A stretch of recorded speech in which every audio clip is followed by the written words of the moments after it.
দুনিয়ায় আর কয়টা মিথ্যে কথা করছে? মিথ্যে কথা কবেন তো আল্লাহর সামনে দাঁড়িয়ে পাইকারি মিথ্যে কথা। আপনারা বলবে এই নামাজ ফরজটা তুই জানো না? না আমি শুনি। কেন আসিরুজুর কইলে তো কই মাঠে কয় না এই আগর বাগর ইটা ওটা কয়ে গেছে। আল্লাহ তুমি আমার চেনো না আমি কত ভালো। যদি জীবনে একবারও নামাজের কথা শুনতাম সিজদায় পড়ে থাকতাম মসজিদ। এই হুজুররা খালি গল্প টল্প কইয়ে কাটায় চলে গেছে, কোনোদিন নামাজের কথাটা কইনি। এই সব দোষ মৌলবীকে, এমনি তো আমাদের দোষ বেশি, যত দোষ সন্দেহ। সব নবী রাসূলদের ব্যাপারে এই সিদ্ধান্ত আল্লাহ শিরোধার্য।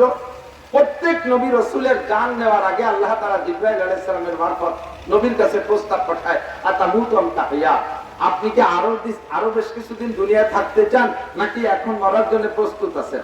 সব নবী রাসূল কাছে এই প্রস্তাব আছে, আমাদের কাছে তো আসবে। আমারে আপনারা না কইয়ে জয় বেলায় দেবে। যে কোনো জায়গায় আপনার কাছে এদিক টাকান পাঁচ বাজতেছেন না, পাঁচ বাজা হয়ে গেছে, দুই জাগ হয়ে গেছে, এক জাগ নিয়ে বসছেন, পাঁচ বাজতে, এর মধ্যে যদি আজরাইল এসে চাচা রেডিও আমি এসে গেছি, আপনি যদি আজরাইলে বলেন তোমার কোন হিদায়াত জ্ঞান আছে? তোমার তার পাঠ পুষ্টা বাচ্চা পাচ্ছি নাই, কিসেন পাচ্ছি না, কামলা পাচ্ছি না, দুই জাগ পয়সে যাচ্ছে, আর এক জাগ নিয়ে বইছি, পাঠ বাচ্চা শেষ হবে তারপরে আইসো, এ বললে আজরাইল চলে যাবে না? যাবে। আজরাইলকে তাড়াতাড়ি কাঁচা খুঁজে সার, নইলে কাঁচা দিয়ে অবস্থায় শেষ। কতক্ষণ? ইযা জাআজালুহুম লা ইস্তাখিরুনা সাআতান ওয়া লা ইস্তাকদিমুন। হায়াতের কোনো গ্যারান্টি নাই, মওতের গ্যারান্টি আছে, মওতের গ্যারান্টি নেই। মওত অনিবার্য, মওত অনিবার্য, মওতের গ্যারান্টি 100, হায়াতের গ্যারান্টি 0। কতক্ষণ? এই জায়গাতে যেতে পারবেন, কোনো গ্যারান্টি আছে? এই জায়গা মরার সম্ভাবনা আছে না নাই? আছে। আইনামা তাকুন ইদরিকুমুল মাউত, যে কোথায় থাকবা মওতের শিকারে ধরবে।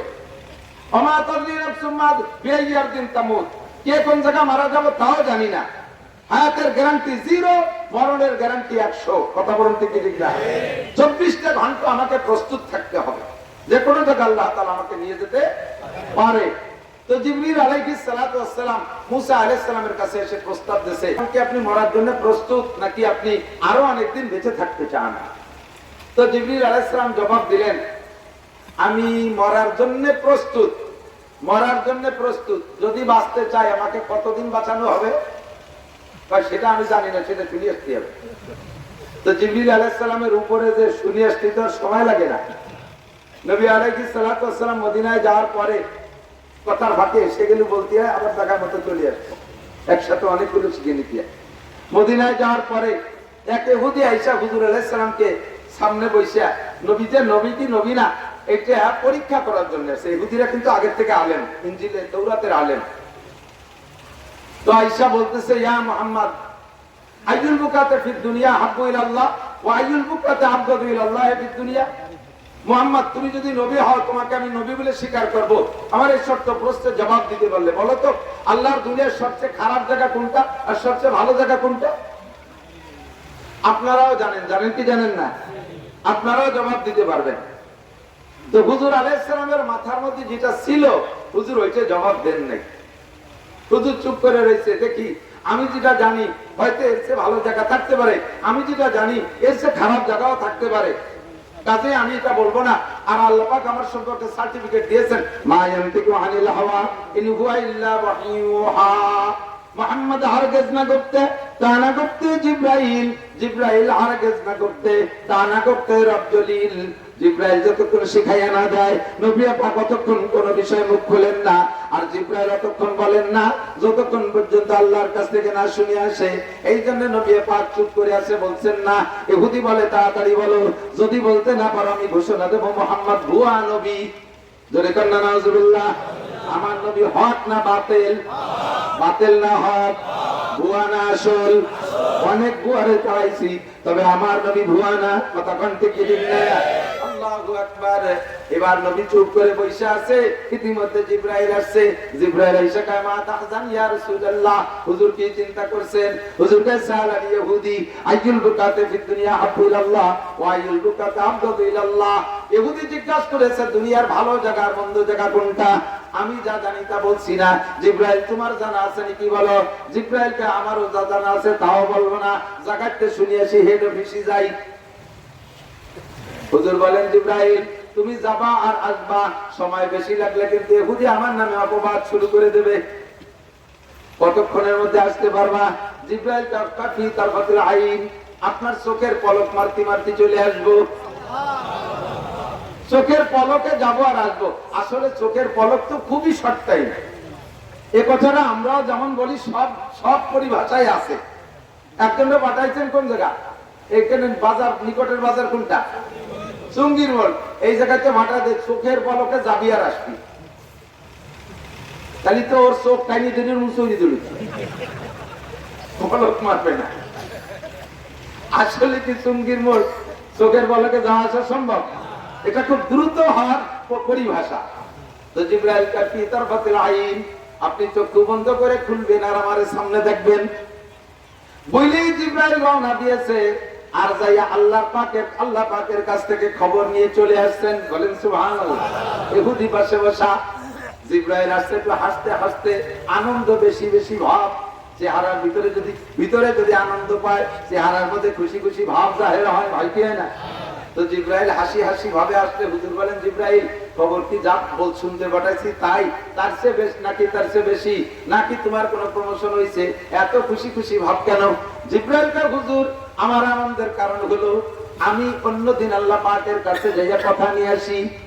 একটা সীমারেখা আছে, ওই সীমারেখার পাশে আমি যাইতে পারি না, ওই জায়গায় যে আমি অপেক্ষা করি, আল্লাহ পাক কথা শিখাইয়া দেয়, সেখান থেকে নিয়ে চলে আসি। আজকে আমি যাইতে যাইতে আল্লাহ পাকের বেশি কাছে চলে গেছি। কেন গেলেন?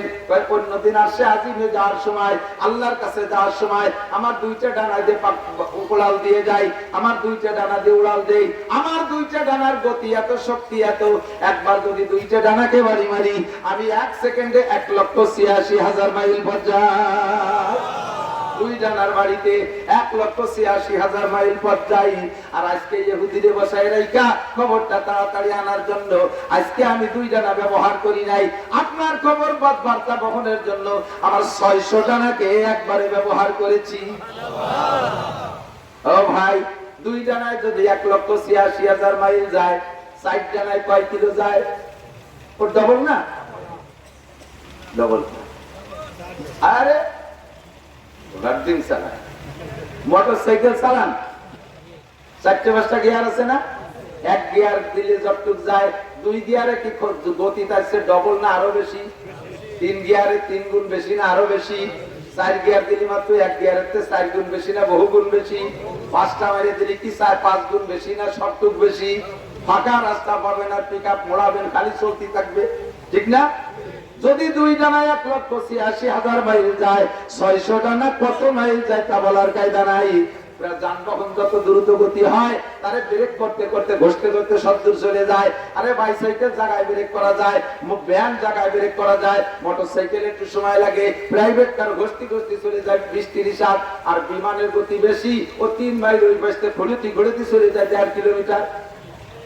জিব্রাইল কয় অন্যদিন 2 ডানায় গেছি বিদায় জায়গা মতো যে ব্রেক করে ফেলি, আজকে 600 ডানায় দিয়ে উঠছি বিদায় গতি এত বেশি হয়ে গেছে, আমি সেই সীমা রেখা পার কইরা আল্লাহর এত কাছে চলে গেছি। মা কানা বাইনি ওয়া বাইনাল্লাহি হিজাব ইল্লা রিদা আল কিবরিয়া, আমার আর আল্লাহর মাঝে শুধু তার বড়ত্বের পর্দা ছাড়া আর কোনো পর্দা ছিল না। আমি আপনার এই সুন্দর সংবাদটা আনতে গিয়ে আল্লাহ পাকের এত কাছে চলে যাওয়ার কারণে আমার আনন্দ বাইরা গেছে। জিব্রাইল তোমার খুশি শুনলাম, এবার আমার খবর দাও। জিব্রাইল এসে কয় আহাব্বুল বিলাদে ইলাল্লাহি মাসাজিদুহা ওয়া আবগাদুল বিলাদে ইলাল্লাহি আসওয়াকুহা, আল্লাহর দুনিয়ার সবচাইতে শ্রেষ্ঠ জায়গা হলো মসজিদ। জোরে বলেন কোন জায়গা? মসজিদের মধ্যে কোনো টেনশন আছে? যত বড় অনিদ্রা মানুষ হোক না কেন, বুড়ো রাতের বেলায় শীতকালে আগুন পেটের সাথে লাগাই দিয়েছে, ল্যাপ কম্বল 3 দিয়ে ঠাইসে ধরে রাখছে, আপা মেসেজ করতেছে, তারপর বুড়োর ঘুম আসে না, খালি এপাশ ওপাশ করতে করতে ম্যাট্রিক পাশাই এপাশ করে বেলায় দেয়, এরপর ঘুমায় না। ওই বুড়োরে মসজিদে নিয়ে জুমুদ্দিন বসায় দেন ইমাম সাহেবের সামনে, ইমাম সাহেব বয়ান শুরু করবে আর বুড়োর ঘুম শুরু হয়ে যাবে। ঘুমতি না লাইয়া একের দাড়ি বাসায় বেলায় যায়, ঘুমড়ি খেয়ে বাসের জলের উপরে পড়ে। কথা বলতে কি ঠিক না? আল্লাহর ঘরের মতো শান্তির জায়গা নাই, ও জায়গা চোর ডাকাতির কারবার নাই, ও জায়গা কোনো জয় ঝামেলা নাই। সবচাইতে ভালো জায়গা মসজিদ, নামাজ না পড়ে বসে থাকলে 2 রাকাতের নামাজের সওয়াব আমল নামে এমনি হইতে থাকে। সবচেয়ে দামি জায়গা। আর সবচেয়ে খারাপ জায়গা কোনটা? বাজার। ও জায়গা মিথ্যে কথা বললে তো কেউ গলা চিপে ধরে? বাজারের ভিতরে মিথ্যে কথা চলে, ধোঁকাবাজি কথা কয় চলে না? বাজারের ভিতরে ধোঁকাবাজি চলে কি চলে না? বাজারটা হলো ধোঁকার জায়গা, সবচেয়ে নিকৃষ্ট জায়গা। মদ বেচা হয়, গাঁজা বেচা হয়, মাপে কম দেওয়া হয়, মাপে বেশি আনা হয়। খুদার গজবের জায়গা হলো বাজার। আল্লাহ রাসূল বলেন, আল্লাহ পাক বলেন, ওয়াইলুল লিল মুতাফফিফিন আল্লাযীনা ইযা কানু আলান নাসি ইস্তাওফুন ওয়া ইযা কালুহুম ওয়া ওয়াজানুহুম ইকসিরুন। ওই সকল মানুষের জন্য ওয়াইল দুজক অবধারিত, যারা কেনার সময় মাপে বেশি আনে, 42 কেজিতে মন আনে, আবার বেচার সময় 38 কেজিতে মন বেচে, আনার সময় মিটারে কাপড় কেনে, বেচার সময় গজে বেচে, দাম আবার বেশি নেয়। এইরকম কম বেশ করে যারা, তাদের জন্য ওয়াইল দুজক অবধারিত। সবচেয়ে খারাপ জায়গা, ঠিক ঠিক না? তো নবী আলাইহিস সালাতু ওয়াস সালাম এরকম প্রশ্নের সম্মুখীন বহুত হয়েছেন। এরকম প্রশ্নের সম্মুখীন অনেক হয়েছে ইহুদিদের কাছে, নাসারাদের কাছে। যে কথা বলতে যে সরে চলে গেছি, জিবরিল আলাইহিস সালাম কোথা থেকে গেছি আসলে বলতে বলতে ভুলে গেছি। হ্যাঁ, মুসা আলাইহিস সালাম, আর তা তো মনে আছে। মুসা আলাইহিস সালাম, আমি কথার এক্সাক্টলি গেলে সে জায়গায় আসি, হঠাৎ করে জেনে ইন্তেশার হয়ে গেছে। তো মুসা আলাইহিস সালামের কাছে জিবরিল আইসা বলেন, আতামুতুম তাহিয়া, মরতে জন্য রেডি না বেঁচে থাকতে চান? তো জিবরিল মুসা আলাইহিস সালাম বলেন, মরতে জন্য রেডি আছি, মরতে জন্য রেডি আছি, তবে যদি হায়াত চাই তাহলে কতদিন হায়াত দেওয়া হবে? ও মনে পড়ছে। তো জিবরিল আলাইহিস সালাম হুজুরের খবর আনতো, ওই জায়গায় চলে, এই জায়গায় জিবরিল কইলে কইতে পারতেন, কিন্তু না বলে বলছে আমি উপরের থেকে আসি, এর ভিতরতে আসি। বসায় রেখে যে বলছে, আল্লাহ তোমার মুসা তো হায়াত চায়, তো কতদিন দেয়া যায়? তো মুসা আলাইহিস সালামের কাছে আইসে বলছে, আল্লাহ পাক বলছেন যে বলো সে মুসা কত হায়াত চায়। আল্লাহ আমারও আসতে হবে, একবারে কই দেবো।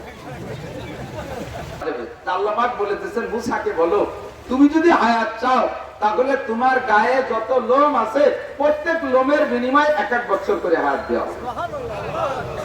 মাথা থেকে নিয়ে পা শেষ পর্যন্ত শরীরে যত লোম আছে লোমে লোমে 1 বছর।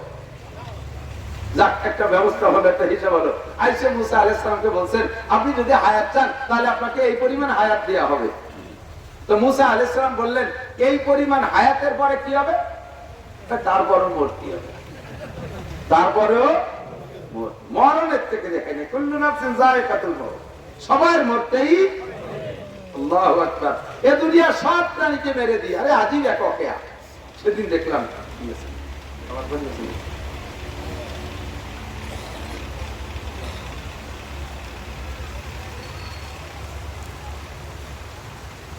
কিয়ামতের সকলের যখন ধ্বংস হয়ে যাবে, আজরাইল আলাইহিস সালামকে আল্লাহ পাক জিজ্ঞেস করবে, আখিরি মারহালা মালাকুল মউত মা বাকিয়া, সবাইরে মারছো? বলে জি আল্লাহ সবাইরে মারছে। বাংলাদেশে গেছিলে? হ্যাঁ গেছিলাম। এই যে ঝামেলার মধ্যে যারা পলাইছিল সেগুলোটা কোনটা তাই দেখি সব সাফ করে ফেলেছে। এখন আছে কে কে? দোয়া আল্লাহ পাকের এই প্রশ্নের জবাবে আজরাইল আলাইহিস সালাম জবাব দিলেন, 8 + 12 আর 1 13, নাহনু 13, আমরা 13 জন আছি। কয়জন? 13 জন। কিরা কিরা 13 জন? কয়ে নাহনু আরবা, আমরা 4 জন, জিবরাইল, মিকাইল, ইসরাফিল, আজরাইল 4 জন। আর সামানিয়া হামিলাতুল আরশ, তোমার আরশ বহনকারী 8 জন। ও আনতা, তুমি, আমরা 13 জন আছি শেষমেশ। আল্লাহ বললেন যে তোমাদের এই বড় 4 জনের 3 জনের জান বের করে আমার কাছে দাও। তো জিবরাইল, মিকাইল, ইসরাফিল 3 জনের জান মুহূর্তের ভিতরে আজরাইল আলাইহিস সালাম কবজা করে আল্লাহর হাতে জমা দিয়েছে। দেওয়ার পরে আবার আল্লাহ জিজ্ঞেস করলেন, মা বাকিয়া, এখন কে কে আছে? আনতা ওয়া আনা ওয়া তামানিয়া, তুমি, আমি আর আরশ বহনকারী 8 জন। এবার আল্লাহ পাক বলেন, আরশ বহনকারী 8 জনের জানও বের করো। যখন আরশ বহনকারী 8 জনের জান আরশ উঁচু করে রাখে, আল্লাহর আরশে 8টা খুঁটি। কয়টা খুঁটি? 8টা খুঁটি 8 জন ফেরেশতা উঁচু করে রাখছে। তো যখন বললেন যে 8 জনের জান বের করে আমার কাছে দাও, আজরাইল আলাইহিস সালাম বললেন, আল্লাহ এই 8 জনের জান বের করে দিলে তো তোমার আরশ পড়ে যাবে, এরা তো আরশ উঁচু করে রাখছে, সবই মারছি, হীরা কয়জন থাক আর আমি আর তুমি তাই। আল্লাহ পাক রব্বুল আলামিন আজরাইলকে বললেন, ইকরা সূরাতুল ইখলাস, তুমি সূরা ইখলাস কুলুস সূরা পড়ো। আজরাইল ইসলাম কুলুস সূরা পড়লেন। কুলুস সূরা পড়েন আপনারা? একবার পড়বেন, 10 পারা কোরআন শরীফ পড়া সওয়াব পেয়ে যাবেন। কয় পারা?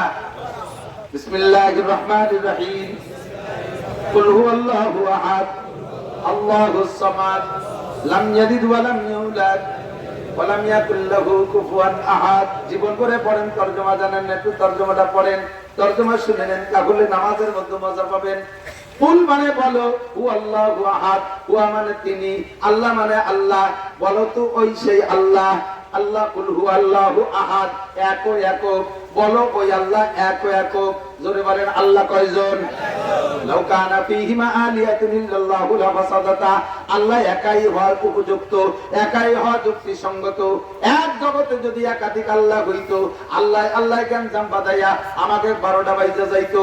দেখেন এক দেশের ভিতরে 2-3 নেতা নেত্রী, তাই তাকে মারামারি দাঙ্গা হাঙ্গামায় গোটা বাংলাদেশের 18 কোটি মানুষ আমরা অস্থির। কথা বলুন ঠিক না? আর এই গোটা দুনিয়া পরিচালনার জন্য যদি একাধিক খোদা হইতো, এক খোদা কইতো বেলা এই বসতে, আর এক খোদা কইতো এই বসতে উঠবে, এক খোদা কইতো বন্যা হবে, আর এক খোদা কইতো হবে না বন্যা হবে না। এই খোদায় খোদায় জ্ঞান জাম বাদাইয়া আমাকে কাম সারা হয়ে যাইতো। এই জন্য কুল হু আল্লাহু আহাদ, বলো আল্লাহ এক একক, আল্লাহুস সামাদ, আল্লাহ মুখাপেক্ষী, আল্লাহ কাহারো কাছে ঠেকা। জোরে কোন? আমরা আল্লাহরে আল্লাহ না করলে আল্লাহর কি কোনো কিছু কম হবে? আমরা আল্লাহকে আল্লাহ বলে স্বীকার না করলে আল্লাহ কি রাগ করে চেয়ারের থেকে নেমে বাটিতে বসে থাকবে? আল্লাহকে যদি আমরা ভোট না দেই তাহলে আল্লাহ তো আল্লাহ থাকতে পারবে না। জোরে বলেন পারবে কি পারবে না? আল্লাহ তার মর্যাদা থেকে ওই জায়গা থেকে এক ফটো কমবে না। আরে সারা দুনিয়া সব কাফের হয়ে গেলে আল্লাহর কিছু আসে যায় না। সারা দুনিয়ার সবাই মুমিন হয়ে গেলে আল্লাহর কত মর্যাদা বাড়ে না। আমার আল্লাহ কাহারো কাছে ঠেকানা। কথা বলুন ঠিক না? আল্লাহ তাই আজরাইল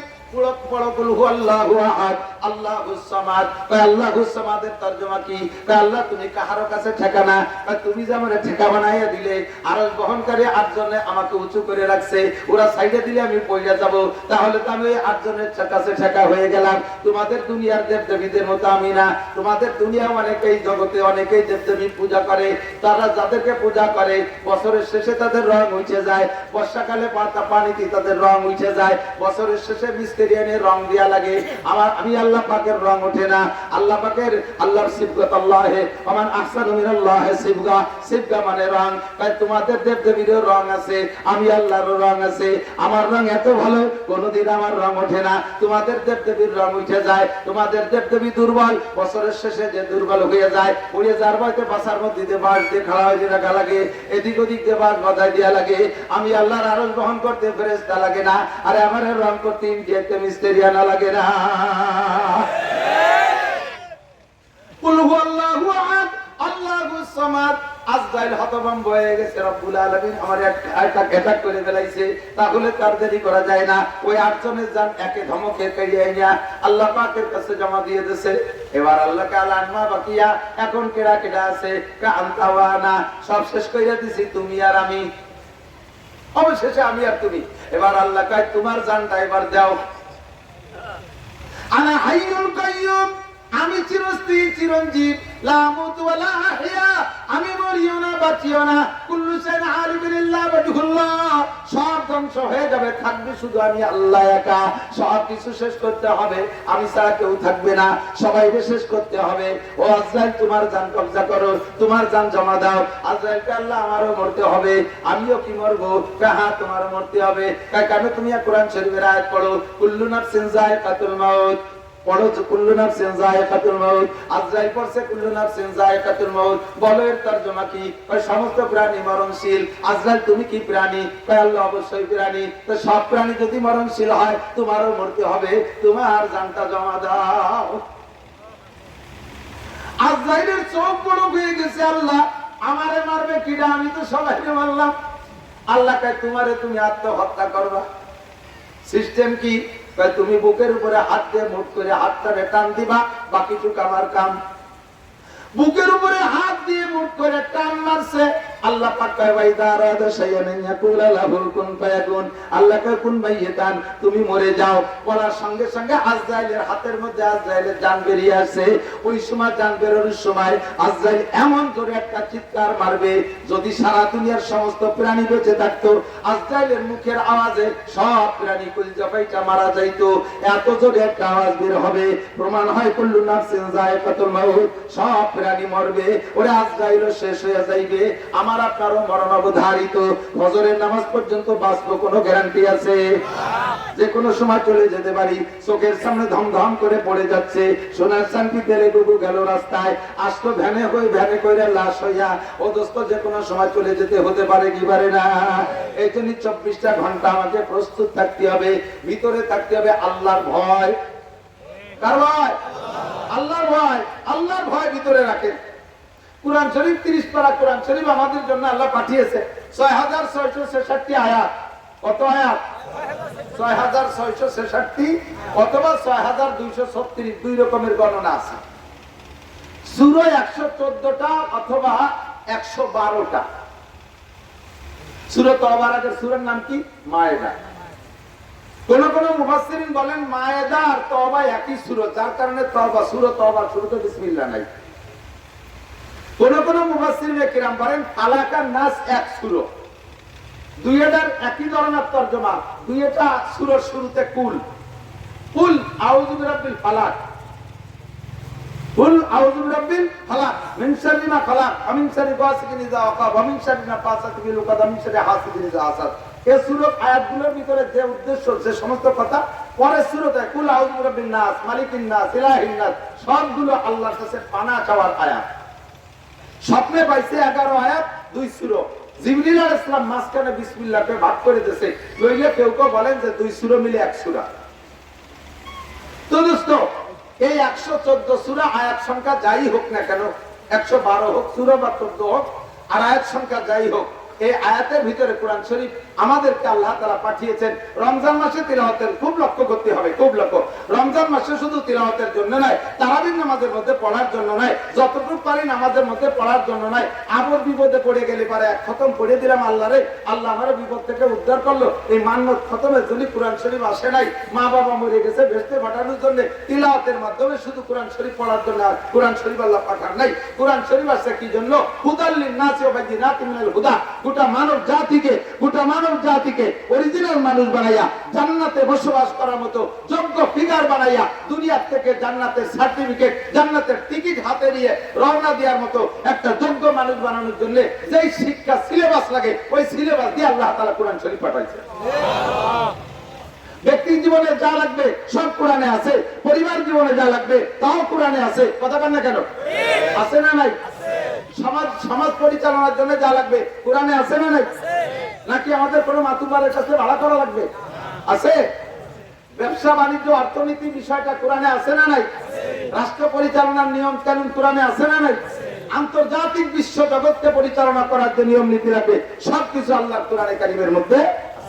এই কোরআনের ভিতরে যে যে বিষয়গুলো যেমন জরুরি, আল্লাহ সেই বিষয়গুলো সম্পর্কে সেভাবে আলোচনা করেছেন। সবচেয়ে বেশি জরুরি বিষয়ের ভিতরে একটা হলো নামাজ। এটুকান কি? মুসলমানদের সর্বশ্রেষ্ঠ ইবাদতের নাম কি? আজ যুবক আমার দিক তাকাও, শোনা, সামনে ওয়াজ আছে এদিক। সর্বশ্রেষ্ঠ ইবাদতের নাম কি? বলছেন, সবাই বলছেন। 5 ওয়াক্ত নামাজ নফল না ফরজ? নফল না ফরজ? কয় ওয়াক্ত? 5 সালাওয়াতের ইফতারাজাহুন্নাল্লাহ, 5 ওয়াক্ত নামাজ আল্লাহ ফরজ করেছে। সর্বশ্রেষ্ঠ ইবাদত নামাজ, যার কারণে এটা শ্রেষ্ঠ ইবাদত। আমি মুখে মস্ক করাইছি কেন জানেন? মুখে মস্ক করানোর সাথে সাথে আপনার মুখ দিয়ে বেরোইছে না, আর ফেরেশতা লিখে বেরাইছে। আমি একা বলছি, আপনি চুপ করে রয়েছেন, মুখ দিয়ে কন নাই। কিয়ামতের ময়দানে যে আমার নামে মামলা দিতে পারবেন, মিথ্যে কথা তো অ্যাভেলেবেল পাবেন সেই জায়গা। দুনিয়ায় আর কয়টা মিথ্যে কথা করছেন? মিথ্যে কথা পাবেন তো আল্লাহর সামনে দাঁড়িয়ে, পাইকারি মিথ্যে কথা। আপনারা বলবে এই নামাজ ফরজটা তুই জানো না? না আমি শুনি। কেন আসিরুজুর করিলে তো ওই মাঠে কয় না, এই আগর বাগর ইটা ওটা কয়ে গেছে। আল্লাহ তুমি আমার চেনো না, আমি কত ভালো। যদি জীবনে একবারও না আমাদের কথা শুনতাম, সিজদায় করে থাকতাম মসজিদ। এই হুজুররা খালি গল্প টল্প করিয়ে কাটায় চলে গেছে, কোনোদিন নামাজের কথাটা কইনি। এই সব কথাই মৌলবীকে। এমনি তো আমাকে দোষ বেশি, যত দোষ বন্ধ করছে। তো সেই দিন আপনার মুখে যেটা দুনিয়ায় বলা থাকবে ওইটা আমল নামায় লেখা থাকবে। যেটা মনের মধ্যে রয়েছে মুখে বলেন নাই, হাতে পায়ে কাজে কর্মে বাস্তবায়ন করেন নাই, ওইটা আপনার আমল নামায় লিখবে না। আল্লাহ পাক এই জুলুমটা করে না। অন্তরের ভিতরে যত কুপরিকল্পনা আছে ওইটা মুখ দিয়ে না বেরোনো পর্যন্ত আপনার আমল নামায় লেখে না।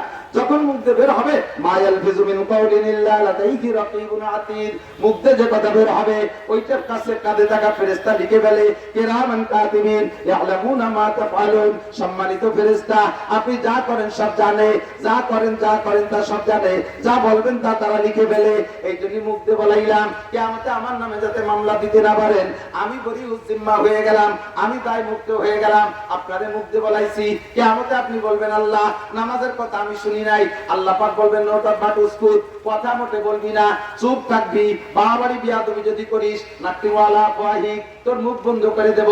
অতকাল মুনাইদিক তোর হাতে কথা বলবে, কথার সাথে আর জুলুক তোর পায়ে সাক্ষী দেবে। পায়ে হেঁটে গেছিলাম মাদ্রাসার মাঠে, হাতে বলবে আল্লাহ আমি ছিলাম, চোখে বলবে আল্লাহ আমি মাওলানা নাসিরকে দেখেছিলাম, ঠোঁটে আলাদা করে জবাব দেবে আল্লাহ জি আমাকে যে স্বীকার করাইছিল, জিহ্বায় আলাদা করে জবাব দেবে আমি নিজে বলছি নামাজ ফরজ, হুজুর মস্ক করাই দিয়েছে 5 ওয়াক্ত নামাজ ফরজ। একটু জোরে বলেন কয় ওয়াক্ত? 5 ওয়াক্তের নামাজ নফল না ফরজ?